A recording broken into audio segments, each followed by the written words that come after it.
Next question है नेहा साहू। नेहा साहू लावण्यवती साहू। लावण्यवती साहू। जय गुरु आज्ञा पचारतु। दादा जय गुरु। जय गुरु जय गुरु। आज्ञा गोटे क्वेश्चन अछि जो हमर दादा जो मो मलासुर घर जे जो बड़ मलासुर से होची एक्सपायर कर आज होची 6 दिन हबो।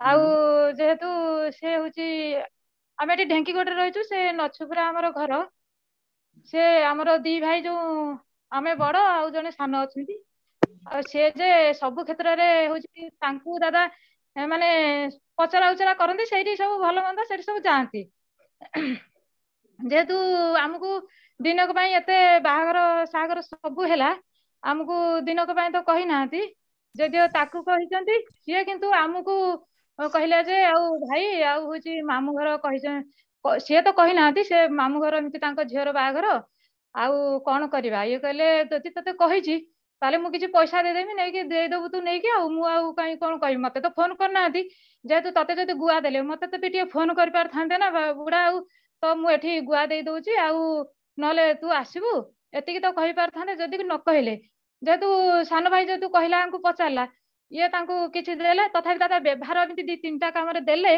से व्यवहार किछि पठेलेनी आउ इना वर्तमान से तार घर प्रतिष्ठा करिवो जे जो थिला शनिवार दिन घर प्रतिष्ठा कर थांदा आउ से होची तांकू कहले ना कोन आगे से मना कला मो घर प्रतिष्ठा करमी जो मामू जो दिन एक्सपार्ट कले आज 6 दिन हबो आउ से सेई दिन कहले फोन करिके आउ घर प्रतिष्ठा से कोन कहले ना कोन मोर घर प्रतिष्ठा से मु कांदा देबी नै तापर दादा से जेंति मना कला तापर हमकु फोन कले जे आउ एमती तो आउ तू आसे ये कहले मु एते बाटरू से तो घरे अछि पाखरे अछि ताको कुह से जीव राती रे मु एते बाटरू आ छु पिला मान तो सब बाहर रहिचंती आउ केमिति बो को छाडी मु एका जीबी मां को छाडी आउ भाई हमर एमती कहले राती 9टा बजलानी मु जाई परिबिनी आउ से सानो को कुह से टू कहले से परा कांध से बा कहला घर प्रतिष्ठा करिवो आउ आसीबो नै दादा से जदि घर ताकू तो खोजिले से घर प्रतिष्ठा करिवो बोली किंतु कांध दो बोली से मना कला बोली सिना हमको कहले तेणु आमे कोन करिवु जे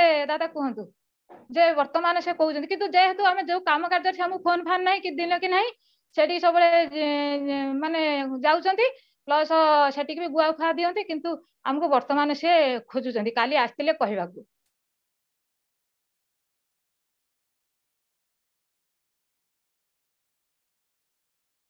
हेलो दादा हेलो आज्ञा जय गुरु। हाँ मु कहूँ वर्तमान पंडित विजय कुमार आचार्य दादा अच्छा लाइन में से कहे जय गुरु विजय दा कहतु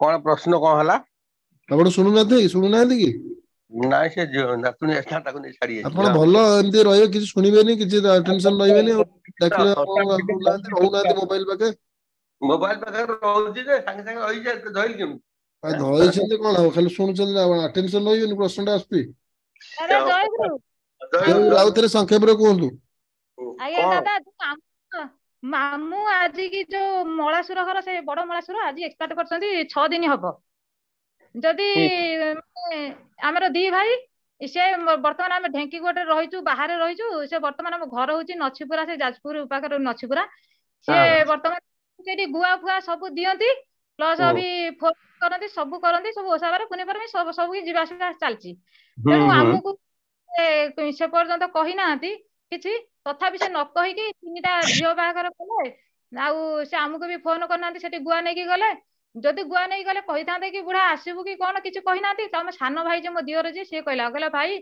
आउ होची मामू घर तांको झियर बाहागर कोन करबा ये कहले जदि तू जीवु ताले मु किछि पैसा दे देबी मोर नै जीवु तोर दे देबु एकाथरे किंतु से दादा तीनटा काम कलानी व्यवहार पठैले नै कि फोन नै किछि नै आउ से सेठी के गां को से सानो दियर पाको सेठी सब जांती इना वर्तमान से मामू तो आज की 6 दिन हम से चल जाइछंती आउ से कहले कोन से कहला जे आउ मोर घर प्रतिष्ठा करबी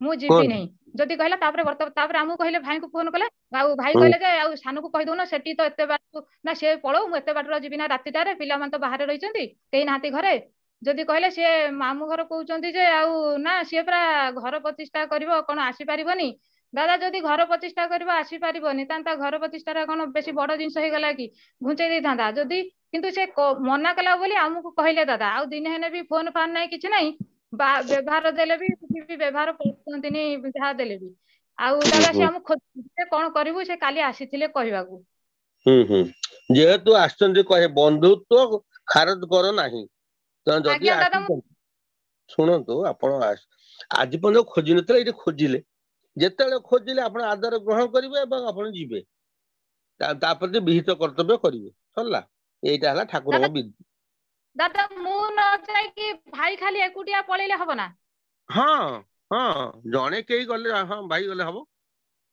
आपण जानतु हला किंतु जानतु आ पछ कथा कहंतु नाही हला पछ कथा एबे कहिबे नाही आज्ञा पछ कथा किछि हाँ पछ कथा पछ कथा किछि कहू नै किंतु जो व्यवहार बाड जो काम कार्य कले सेमान तो फोन करनी तथापि आमे दौ व्यवहार किंतु व्यवहार किछि पठोंतिनी न पठांतु आउ आपण कोन आमे तो बहुत जगह दउछु से किछि रिस्पोंड करू नादी तो कोन काम आमे हम कर्तव्य कर चलिबा किए हमकु पचारला न पचारला कोन कोला सेगुडा को नेकी रखले हमर माने मनटा विषादग्रस्त हबो हला आमे आमे ठीक रहे चलिया दरकार हला अन्य माने के बैठी गेला हमर कोन होला से तकर कर्तव्य बदि नाही से न कले नाही आमे हमर कर्तव्य केबे किसे कहि परिबेनी आपन आगरे जे मु डाकिथिली गलोनी हाँ मो ना मु मोर हजार करथिले मु त मामू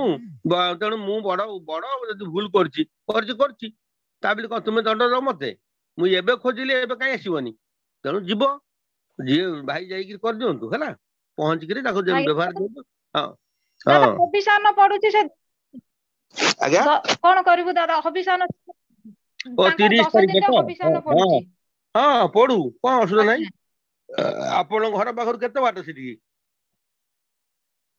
आज्ञा हमर 60 किलोमीटर हबो 60 किलोमीटर जागी पळे आसीबो सकाळ सकाळ जीवो हला ताको घरे पहुंची व्यवहार ताको देई जदि किछि ग्रहण कल तो कल नाही तो माने किछि न खाई कि पळे आसीबो कने आज हबिसान न मो पाळीची आ खाइबी नाही आसी घरे खाइबो 120 किलोमीटर जीवा आसिया कोन अछि 2 घंटा 4 घंटा लागिवो सिटी 10-15 मिनिट रहिबो ताको देखा करिवो विहित कर्तव्य करिवो पळे आसीबो नाही मु आज रही परिबी नाही सरला बुझि पारल तो सेठी रहिबे नाही हां आ मोबाइल ले फोन रे पैसा पठिला हां ता जे किंतु सेटा असम्मानजनक हबो बंधु संगरे एमती दिया जाय नाही हला आज्ञा हां जिबे एवं प्रेजेंट हेबे एवं माने ये जे सुपीरियर क्वालिटी रो लोक ताहा प्रमाणित हबो हला आज्ञा हां एटा कि महत लोकर कर्तव्य हां कहिबे हला रहिलिया जय गुरु आज्ञा जय गुरु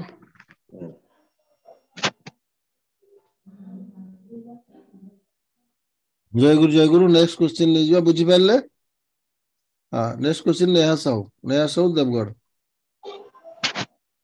दादा जय गुरु आज्ञा विजय जय गुरु जो दादा डॉक्टर माकाना दादा प्रश्न दादा से टिके जाई छंती आसी परंदी से टिके जाई छंती आ कोन प्रश्न कोन हम दादा मन नहीं त कोन पे से दादा तोरे एंदी डॉक्टर प्रश्न रो आलोचना करथिले दादा तो आमे जो सकाळे जो चक्रपुर ध्यान करछि से कहउतले फोटो विग्रह रो माने फुटे डिस्टेंस रहबा कथा बाकी दादा दीक्षा दलाल को तो यहाँ कहा जे हाथ लंबेबो हाथ जति दूर जेबो उते दूर रे चक्रपुर रखी ध्यान करो माने से जानवाता कोटा ठीक है ठीक छै म अनुरोध करछि सुत भवानी शंकर माइदा एसपीआर सत्संग श्री मंदिर बल्लानी केउंझर दादा कोंतु भवानी दा जय गुरु दादा कोन को कैसे कते कहले कते डिस्टेंस रे कहले से दादा कोई दादा जय गुरु से दादा कहले फुटे डिस्टेंस होबा कथा कहले 12 इंच हां से फुटे और टिके फुटे 1.5 फुट भीतर रखियो कोन पैरेलल रखियो बाकी दादा देखा दल को तो पूरा हाथ लंबो करबो जते लंबो माने हाथ ले पकाबे 2 फुट होजे ना एले कोन आया क्या दादा मिनिमम का फुटे हेबा दरकार पाखरे हले होबनी आ फुटे जदी 2 फुट 2.5 फुट भी हे जाय असुविधा नै सेला आपन को सुविधा अनुसार आपन जोंडी ध्यान करिवे से स्टैंड केमति छिबो से स्टैंड रे रखिवा दरकार हला ना किंतु मिनिमम से ठीक पोजीशन फुटे 1.5 फुट भीतर रहिला हो ଆଜ୍ଞା ସେଟା ପ୍ୟାରାଲାଲ ରହିବ, ପ୍ୟାରାଲାଲ ଆଖି ପ୍ୟାରାଲାଲ ରହିବ। ବେଶୀ ପାଖରେ ହେଲେ ଆପଣଙ୍କୁ ଆନିଜି ଲାଗିବ, ଆପଣ ତ ବୁଝିପାରିବେ ଯେ ମୋ ପାଖରେ ହେଲେ ମତେ ଭଲ ଲାଗୁନି। ଯେତିକି ଡିଷ୍ଟାନ୍ସ ରେ ଆପଣଙ୍କୁ ଭଲ ଲାଗିବ ସେଟା ନିଜସ୍ୱ ଭାବର କଥା। 1.5 ଫୁଟ ହେଲେ ବି ଚଳିବ, ସେଟା ଆପଣଙ୍କର ଅଭ୍ୟାସ ହେଇଯିବ। କୋଉ ପ୍ୟାରାଲାଲ ରେ ରଖିଲେ ଆପଣଙ୍କୁ ଭଲ ଲାଗୁଛି ସେଟା ଆପଣ ନିଜେ ନିଜେ ଜାଣିପାରିବେ। ଆଜ୍ଞା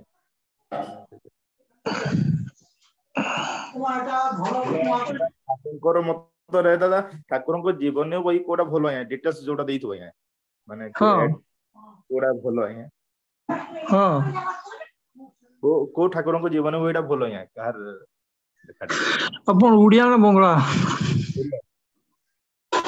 ଓଡିଆ? ହଁ ଓଡିଆ ଆଜ୍ଞା। ଓଡିଆରେ ତ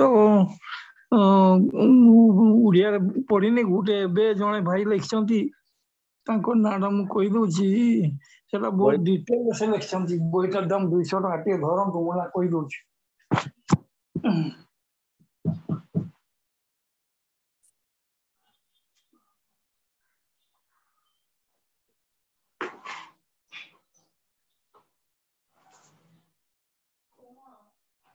ହ୍ୟାଲୋ ଆଜ୍ଞା ହ୍ୟାଲୋ ଦାଦା ଏବେ ସେ ଲେଖିଛନ୍ତି ନୃସିଂହ ତ୍ରିପାଠୀ ମୋ ଠାକୁର। ଆଜ୍ଞା ସେଟା ବହୁତ ଡିଟେଲ ବହିଟା ସେ ଲେଖିଛନ୍ତି ହେଲା। ଆଜ୍ଞା ସେଠି ବହୁତ ସୁନ୍ଦର ଭାବେ ଲେଖିଛନ୍ତି, ବହୁତ ଡିଟେଲ ତାଙ୍କ ଜୀବନୀ ବିଭିନ୍ନ ପ୍ରକାର ଦେଇକିରି 200 ଟଙ୍କା ଦାମ ରଖିଛନ୍ତି। ବଢିଆ ବହିଟା, ସେଇଟା ନିଅନ୍ତୁ। ଆଚ୍ଛା ମୋ ଠାକୁର ଆଜ୍ଞା ନାଇଁ କି? ମୋ ଠାକୁର। ଆଉ ଗୋଟେ ମୁଁ ବହି ଲେଖୁଛି, ପ୍ରିଣ୍ଟ ହଉଛି ହେଲା, ଠାକୁରଙ୍କ ଜୀବନୀଟା ପ୍ରିଣ୍ଟ ହେଲେ ମତେ ଟିକେ ଆଉ 10-15 ଦିନ ଛାଡିଦେବେ, ମୋ ଆଡ୍ରେସ ଦେବେ, ମୁଁ ଗୋଟେ ପଠେଇବି। ସେଟା ଭଲ ଲାଗିବ ବହିଟା। ଯୋଉ ମୋ ଠାକୁର କାହା ଲେଖା କହିଲେ, କିଏ ଲେଖିଛନ୍ତି ଆଜ୍ଞା ଏଇଟା? ନୃସିଂହ ତ୍ରିପାଠୀ। ସେମାନେ ଇନକମ ଟ୍ୟାକ୍ସ ର କି ବଡ ଅଫିସର ଜଣେ ଥିଲେ। ନୃସିଂହ ତ୍ରିପାଠୀ ଆମ ବଡଦା ଆଇ ହସ୍ପିଟାଲ ଅଛି ଭୁବନେଶ୍ୱର, ତାଙ୍କର ହଁ ହଁ ଅଛନ୍ତି, ତାଙ୍କର ସୁଭାଷ ଭାଇ ଭଲ ଜାଣିଛନ୍ତି। ସୁଭାଷ ସେ ଭାଇ ଥିଲେ ଇନକମ ଟ୍ୟାକ୍ସ ର କମିଶନର ଥିଲେ, ମିଶନ ଥିଲେ। ହଁ କମିଶନର ଥିଲେ। ଏସପିଆର ନୃସିଂହ ଚରଣ ତ୍ରିପାଠୀ। ବହୁତ ବଢିଆ ବହିଟା ଲେଖିଛନ୍ତି, ଡିଟେଲରେ ଲେଖିଛନ୍ତି। ଆଉ ସେଇଟା ପଢିବେ। ଠିକ ଅଛି ଦାଦା, ବହୁତ ଜାଣିପାରିଲେ? ଆଜ୍ଞା ହ୍ୟାଲୋ ଦାଦା ବହୁତ ବହୁତ ଧନ୍ୟବାଦ। ଆଜ୍ଞା ଆଜ୍ଞା ଠିକ ଅଛି। ଅନେକ ବହି ରହିଛି, ଅଛନ୍ତି ଏଠି ପଣ୍ଡିତ ବିଜୟ କୁମାର ଆଚାର୍ଯ୍ୟ ଦାଦା ଅଛନ୍ତି। ହଁ, ସେ ତାଙ୍କୁ ଅନେକ ପଚାରନ୍ତୁ, ସେ ବହି, ଜାଣିଥିବେ। ସିଏ ତ ଲେଖିଛନ୍ତି ନିଜେ 22 ଖଣ୍ଡ ବହି ଲେଖିଛନ୍ତି।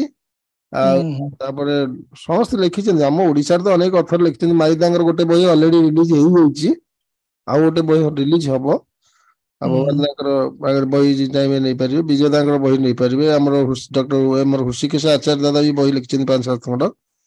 ଆଉ ହୃଷିକେଶ ଆଚାର୍ଯ୍ୟ, ହଁ ପଣ୍ଡିତ ଆମର ଓଡିଶାରେ ତାପରେ ଅନେକ ବହି ଜଣେ ଲେଖିଛନ୍ତି। ଡକ୍ଟର ନିରଞ୍ଜନ ମିଶ୍ର ଅନେକ ବହି ଲେଖିଛନ୍ତି। ନିରଞ୍ଜନ ମିଶ୍ର, ସେ ବି ମାନେ ଡକ୍ଟର ଠାକୁରଙ୍କ ମିଶ୍ର ଜୀବନୀ ଲେଖିଛନ୍ତି। ବହୁତ ବହି ଲେଖିଛନ୍ତି। ଆପଣ ମାର୍କେଟରେ ସବୁ ପାଇବେ, ବଡ ବଡ ସତ୍ସଙ୍ଗ ବିହାର ମାନଙ୍କରେ, କଟକ ଭୁବନେଶ୍ୱର ସବୁ ଜାଗାରେ ପାଇବେ।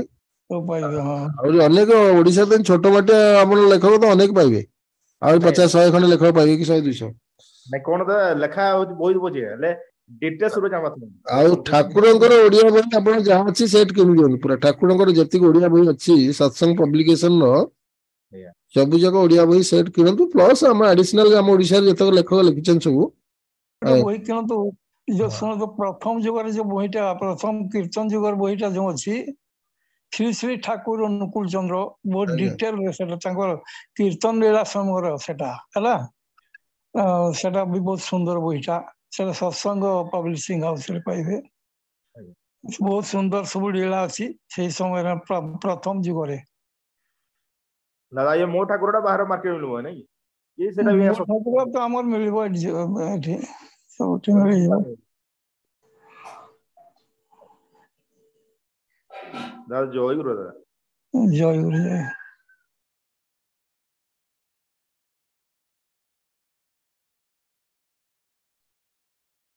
ନେହା ସାହୁ ଭାଇ ବୁଝିପାରିଲେ ତ? ହଁ ଠିକ ଅଛି। ନେକ୍ସଟ କ୍ୱେଶ୍ଚନ ହେଇଯିବା ଲିପିକା ମା ଭୁବନେଶ୍ୱର। ଲିପିକା ମା ଭୁବନେଶ୍ୱର। ଦାଦା ଜୟଗୁରୁ ପ୍ରଣାମ। କୁହନ୍ତୁ। ହଁ ଦାଦା, ମୁଁ ପଚାରୁଥିଲି, ଆମେ ତ ବାକ୍ଶକ୍ତି ଉପରେ କଥା ହଉଥିଲେ, ବାଗଦେବୀଙ୍କ ଉପରେ। ଦାଦା, ଦେଖାଯାଏ ଜଣେ ଜଣଙ୍କର ସ୍ୱରଟା ବହୁତ ମିଠା, ମାନେ ସିଏ କିଛି ବି କହିଲେ ତାଙ୍କର ମାନେ ଜନ୍ମରୁ ହିଁ ମିଠା ଟୋନ, ଆଉ ଜଣ ଜଣଙ୍କର ଟିକେ କର୍କଶ ଟୋନ ଥାଏ। ଦାଦା ଏଇଟା ସହିତ କଣ ପୂର୍ବ ଜନ୍ମର ବା କୌଣସି ସଂସ୍କାରର ନା କଣ ର ପ୍ରଭାବ ଟା ବେଶୀ ପଡେ? କଣ ପ୍ରଭାବ ପଡେ ଭଗବାନ ଦା? ଏଇଟା କେମିତି ହେଲା ଜଣଙ୍କର କର୍କଶ ଜଣଙ୍କର ଖୁବ ମିଠା? ଜଣେ ଜଣେ ଏକଦମ କର୍କଶ କଥା କହନ୍ତି, ମାନେ ତାଙ୍କ ଟୋନ ଟା ଅଲଗା ପ୍ରକାର ମାନେ ଥାଏ। ଏମିତି କହନ୍ତି ଯେ ଲୋକ କିନ୍ତୁ ନ ରାଗିବା ଲୋକ ବି ରାଗି ନିଆଁ ହେଇଯିବ, ଆଉ ଜଣେ ଜଣେ ବହୁତ ମିଠା କଥା କହନ୍ତି ରାଗ ଲୋକ ବି ଥଣ୍ଡା ହେଇଯିବ। ଆଜ୍ଞା ଆଜ୍ଞା କାହିଁକି ପୂର୍ବ ଜନ୍ମର କିଛି ଅଭିଶାପ ନା କଣ ଏଭଳି ଜନ୍ମ ନେଇ କାହିଁ ଲୋକମାନେ ଆସିଥାନ୍ତି? ନାଇଁ ସେଟା ତ ନିଶ୍ଚିତ ଭାବରେ ଗୋଟେ ମଣିଷର କଥାବାର୍ତ୍ତା ତାର ସଂସ୍କାର ଏବଂ ଚରିତ୍ରକୁ ପରିସ୍ଫୁଟ କରେ, ଇଣ୍ଡେକ୍ସ ହଉଛି ସେଟା ଥାଏ।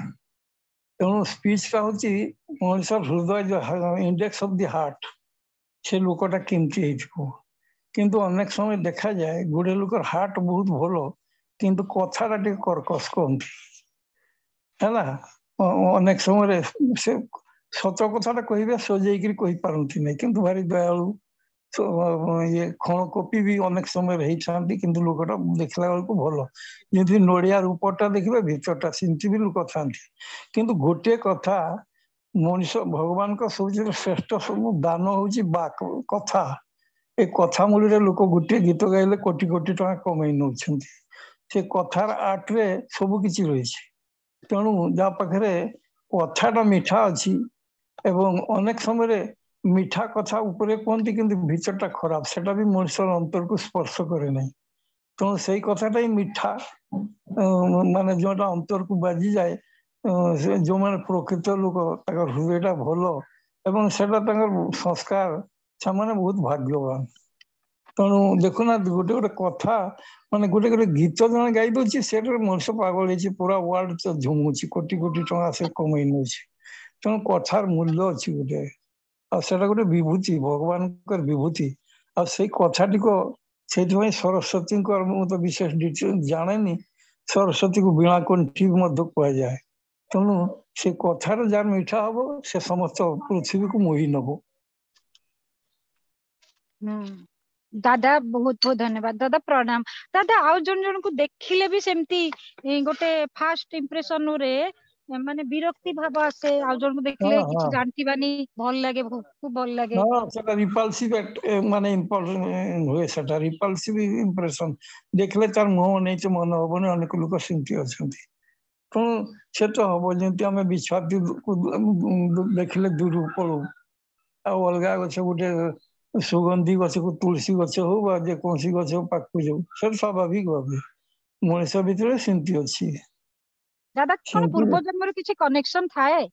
ସବୁ ତ ଜନ୍ମର କାରବାର, ଏ ତ ପୂର୍ବ ଜନ୍ମର ସବୁ କିଛି, ପୂର୍ବ ଜନ୍ମର କର୍ମ ଫଳ, ଚିନ୍ତା, ସଂସ୍କାର ସବୁ କିଛି ପୂର୍ବ ଜନ୍ମ। ଆଉ କେବଳ ପୂର୍ବ ଜନ୍ମ ନୁହେଁ, ଏଇ ଜନ୍ମରେ ଜଣେ ଗୋଟେ ଭଲ ଲୋକ ଧର ଜନ୍ମିଲା, କିନ୍ତୁ ତା ଯୋଉ ପରିବେଶ, ଏନଭାରମେଣ୍ଟ, ତା ପରିବାର, ସେଥିରେ ସେ ପଡିଗଲା, ତାହେଲେ ପୂର୍ବ ଜନ୍ମ ଭଲ ଥିଲା, ଏ ଜନ୍ମରେ ଖରାପ ହେଇଗଲା, ଏଟା ବି ହବ, ଏମିତି ବି ହେଇପାରେ ହେଲା। ପରିବାର ମାନେ ଆପଣଙ୍କର ଏନଭାରମେଣ୍ଟର ଇମ୍ପଲ୍ସରୁ ସଂସ୍କାର ବି ମଣିଷ ଚରିତ୍ର ଚେଞ୍ଜ ହୁଏ, ତାର କଥାବାର୍ତ୍ତା ଚେଞ୍ଜ ହୁଏ, ରୁକ୍ଷତା ଚେଞ୍ଜ ହୁଏ, ବା ମିଠା ହୁଏ, ରୁକ୍ଷ ହୁଏ, ଏଟା ସବୁ ଖାଲି ପୂର୍ବ ଜନ୍ମ ନୁହେଁ, ଏ ଜନ୍ମରେ ବି ସଂସ୍କାର ଏବଂ ପରିବେଶ ଉପରେ ଅନେକଟା ନିର୍ଭର କରେ। ଦାଦା ତେବେ ଯଦି ଆମେ ଜାଣିପାରୁଛେ ଯେ ସେଇ ଗୋଟିଏ ସମୟରେ, ଗୋଟିଏ ପଏଣ୍ଟ ଅଫ ଟାଇମରେ ଦି ତିନି ଜଣ ଲୋକ ବସିଛନ୍ତି, ସେ ଜଣେ ଲୋକର ଗୋଟେ ଅରା ବାହାରୁଛି ବା ଗୋଟେ କଥା ସେ କହୁଛି, ତାର ପର୍ସନାଲିଟାକୁ ଦେଖିକିରି, ମାନେ ସାମ୍ନାରେ ଧର ଦି ତିନି ଜଣ ଲୋକ ବସୁଛନ୍ତି, ସମସ୍ତଙ୍କର ଅଲଗା ଅଲଗା ଆକ୍ସେପ୍ଟାନ୍ସ ବା ଯୋଉ ରିଆକ୍ସନ ଟା ହଉଛି।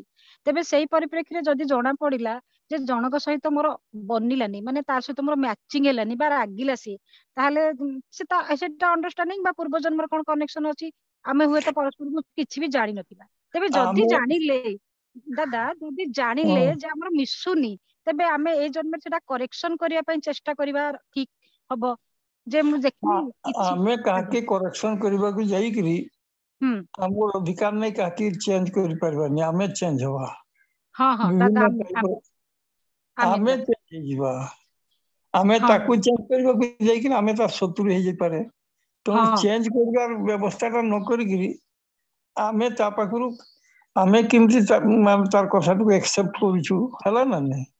ଆଉ आमे ताको चेंज करबा एई मन नै कि आमे ता पाखु जीवा उचित ना के चेंज होने हला आमे तो आमे अपनको चेंज चेंज करि परिबानी आमे निजको ही त केवल दादा आमे जा निजे चेंज करबा सेटा होची बड़ कथा आमे प्रत्येक मनुष्य अन्न को चेंज करबार लागे निज को चेंज करेनी अन्न को चेंज करे तो शत्रु संख्या बढ़िया किछ करि पारेनी ठीक दादा दादा दादा धन्यवाद प्रणाम दादा जय गुरु जय गुरु बहुत बहुत धन्यवाद। नेक्स्ट क्वेश्चन है जो प्रशांति नायक। प्रशांति नायक माँ जय गुरु कौन सत्यानुसरण ना नारी नीति कोठू प्रशांति नायक जय दादा जय गुरु दादा इष्टवती पैसा मा देले मते डिपोजिट करिया पई मु ताकर अलगा डिपोजिट करू ना मो एका सहित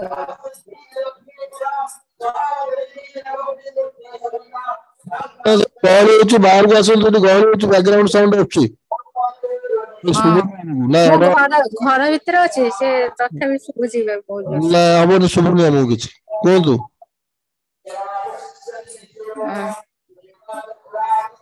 जय दादा आज्ञा इष्टवती पैसा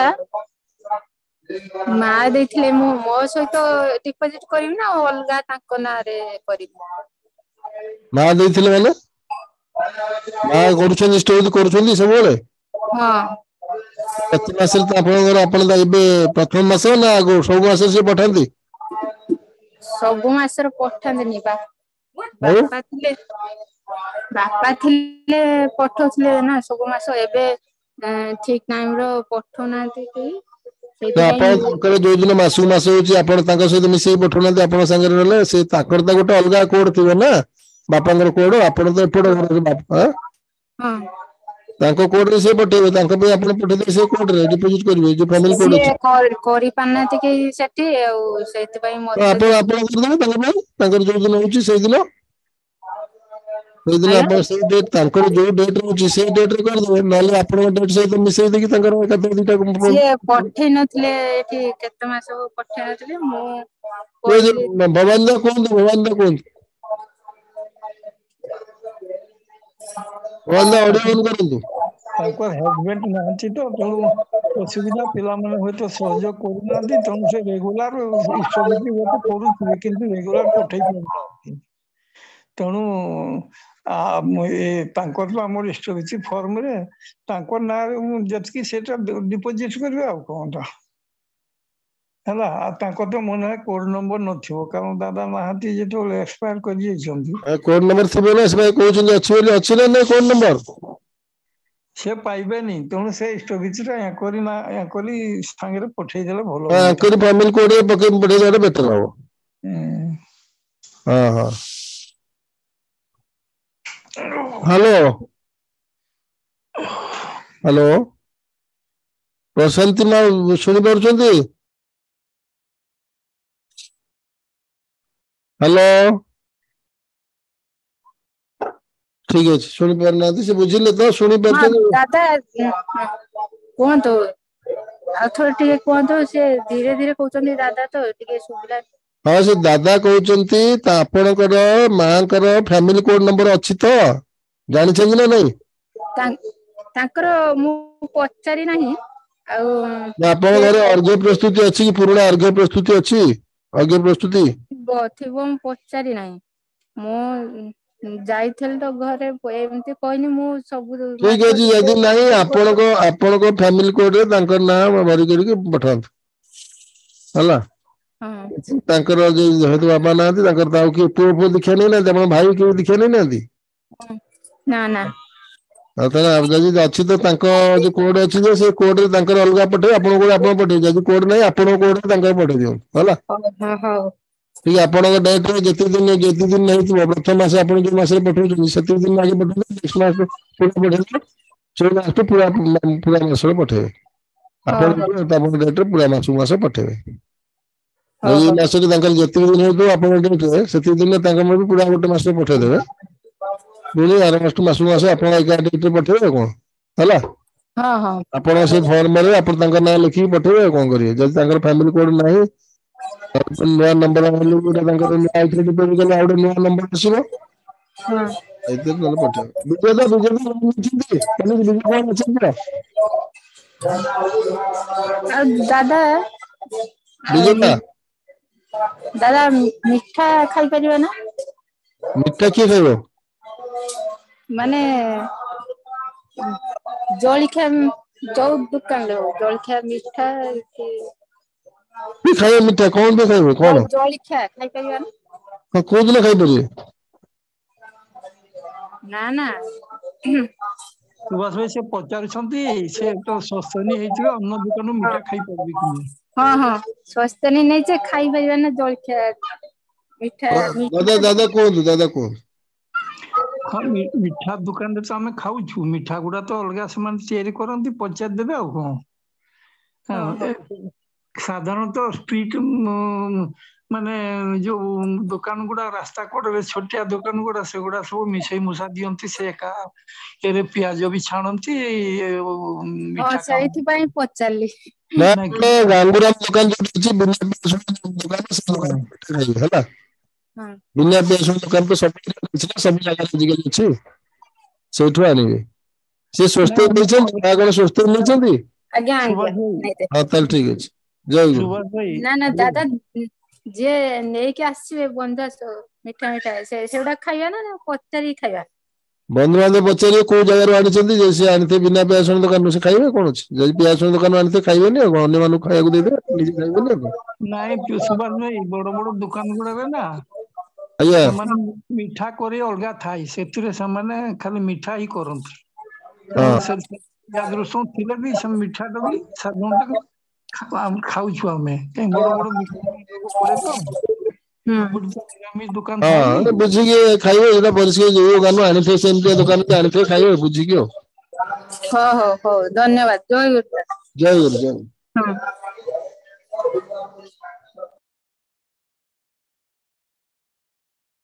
ନେକ୍ସଟ କ୍ୱେଶ୍ଚିନ୍ ଉମେଶ ନାୟକ। ଉମେଶ ନାୟକ ଦାଦା ଜୟଗୁରୁ ପ୍ରଶ୍ନ ପଚାରନ୍ତୁ।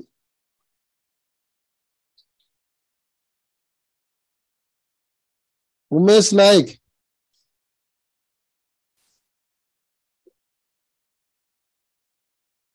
ଉମେଶ ନାୟକ।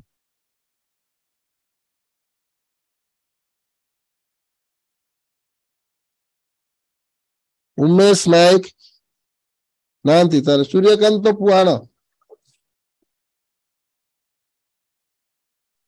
ଜୟଗୁରୁ ଜୟଗୁରୁ ଆଜ୍ଞା କୁହନ୍ତୁ।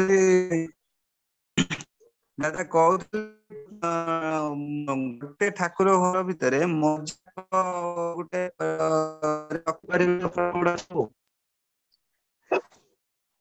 ଆଜ୍ଞା ଠାକୁର ଘର କିନ୍ତୁ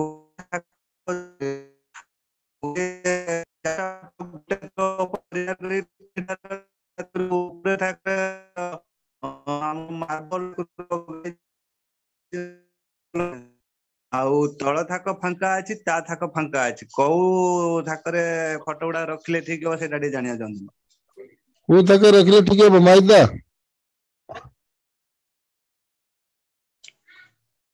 ସୁଭାଷ ଭାଇ ଶୁଭିଲାନି ଆଉ ଥରେ କୁହନ୍ତୁ ନା ସାର୍ ଠିକ ଭାବରେ ମତେ ଶୁଭୁନି। ଆଉଥରେ କୁହନ୍ତୁ କିରଣ ଭାଇ। ମୋ କହିବା କଥା ଟିକେ ବାହାରକୁ